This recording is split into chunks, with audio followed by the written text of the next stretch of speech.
Hey you! Welcome to Some News. I am a news person. An Oregon man has been accused of sexually assaulting a chicken this week, right after being accused of sexually peppering it. Oh, really? That's the first one? Right off the bat. Okay.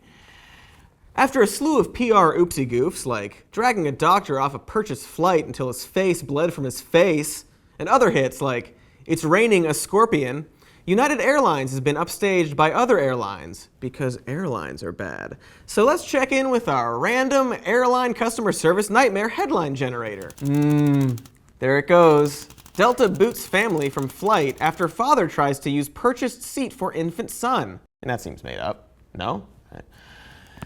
Exaggerated though. Right. No? God.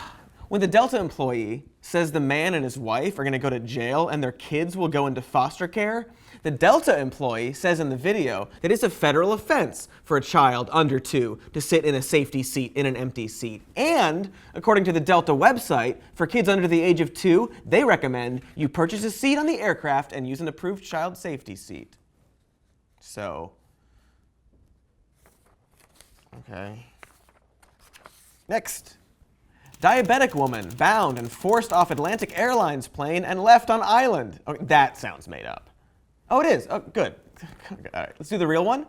British Airways accused of tying up passenger with diabetes, abandoning them on a tiny Portuguese island.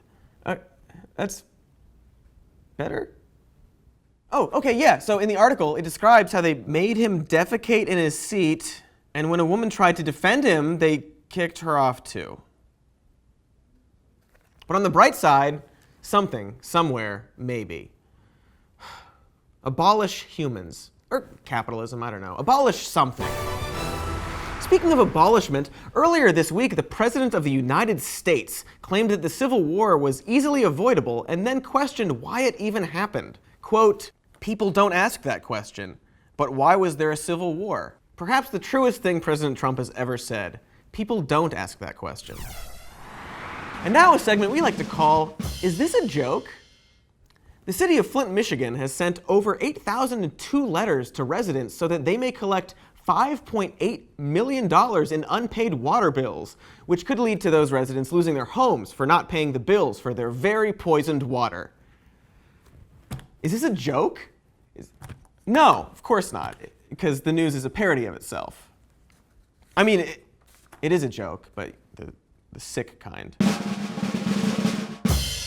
Speaking of sick, the Republican Congress has passed a bill to repeal and replace Obamacare with legislation that could lose health care for millions of Americans and would consider being sexually assaulted, getting a C-section, and postpartum depression a pre-existing condition, making it more difficult to get insurance and keep costs low.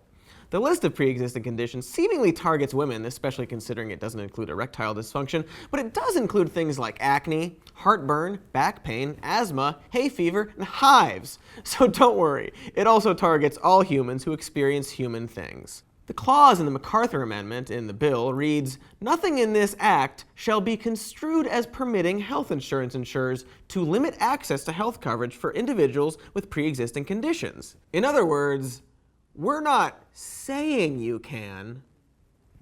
Just say they can't, you sneaky fucks. Many critics of the bill claim, quote, "People will die." But Congress won't for a long time because the bill is so bad that they made sure to exclude themselves from it. Good thing, because before the vote, Representative Jason Shavitz had surgery in his foot for a pre-existing condition after injuring it 12 years ago while pulling himself up by his own bootstraps. Thanks to being excluded from this law, he was able to afford it, unlike many other people. Sorry, most people. But hey, look how happy they are. Whoa! Where's the rich old white man taking away women's health care? Nope, not. He's there somewhere. Perhaps the most poignant moment was when the president said this. Hey, I'm president. Can you believe it? That's a good question. And now a last-minute installment of Is This a Joke? Because on Thursday, when the GOP voted to take away people's health care, a President Trump tweet from 2014 reemerged and read, and this isn't a joke, "It's Thursday. How many people have lost their health care today?" Is this a joke? It's pretty good. It's like, it's a pretty good joke. Reality is tragically ridiculous. This has been Is This a Joke? But enough about the actual president of an actual country. This isn't a Trump-bashing show. For example, as the bill passed, Democrats sang in celebration because they think Republicans will lose their seats in 2018 due to this bad vote. Hey, hey, hey, people will die. Nothing says good like cheering for people losing their health care because there's now the chance that your political opponents will have a hard time in 18 months, maybe. Congratulations, everyone is terrible. But, of course, worse than the cheering is the actual votes from the goblins who voted for it with their goblin hands and goblin words. So now a segment we like to call Petty Joke Junction. Here are some of the swing votes that made this bill possible. Republican Congressman and animatronic state fair version of Reagan, John Faso. Here's Republican Congressman and gym teacher who's only in it for also being the sex ed teacher, Fred Upton. Republican Congressman and cookie jar evolved into a human, Billy Long. This has been Petty Joke Junction. It wasn't nice, it's not productive, but also fuck them. And call them. It's actually effective. They hate it. It works. But enough about the people that run the world. Let's talk about how we talk about the people that run the world. With a segment called Headlines, more like deadlines, deadlines, more like dead wines, dead wines, more like bad headlines. Here's a tweet from The Independent, stating that when President Trump was asked if he'd start a nuclear war, he said, "I don't know. I mean, we'll see." But the actual question was about if Kim Jong-un tests a nuclear weapon, would there be military action? And he said, "I don't know. I mean, we'll see." Not great. And sure, military action between maniacs would probably lead to nuclear war, but he wasn't literally asked, would you start a nuclear war with North Korea? Like, come on. This is, I don't even want to say it, but it's fake news? What is that? Fake news, like you just completely make it up, or it's propaganda, just bad journalism? All of it? Just like whatever? All right. This is fake news, you guys. It's a simple example, and yes, it's a tweet and not literally the headline, but it's still emblematic of a problem a lot of headlines have in fueling our emotions in deceptive and sensational directions by, lying a little bit. More on that during every single episode of this show. This has been Headlines More Like Deadlines, Deadlines More Like Dead Wines, Dead Wines More Like Bad Headlines. Fake news? Really? That's the term they... Dumb.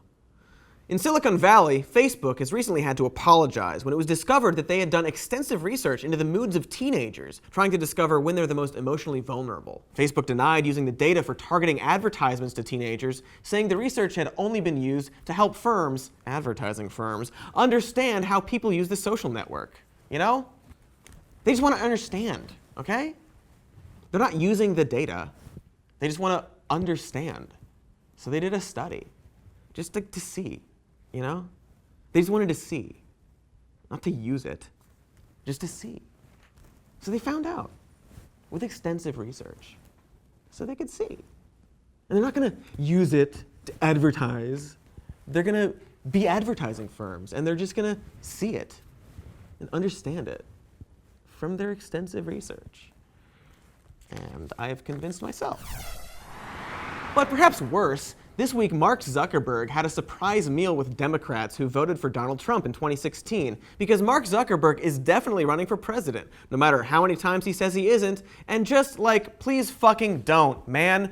Your company is actively trying to find out when teenagers are emotionally vulnerable so you can target ads at them. And you have all of our data, and you want to be our president? No, thank you. They made a movie about you, and you weren't the good guy in it, so could you not? Also, don't. But now, a little more about our current president, of whom many people have opinions.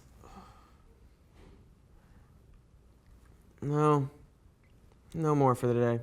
Thank you for watching. We'll be doing this every week, hopefully calling out garbage, not just his garbage.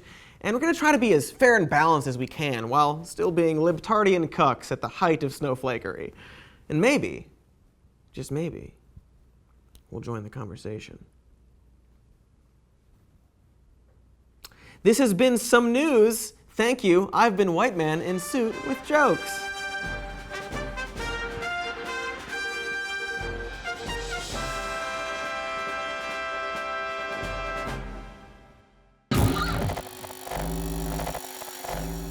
Hey, thanks for watching that video. If you want to subscribe, hit that big C in the middle, and if you want to watch more videos, hit one of the two boxes on the right. Also, don't forget to hit the notification bell icon below so YouTube will notify you when we have a new video. You'd like that? We'd like that. This has been great.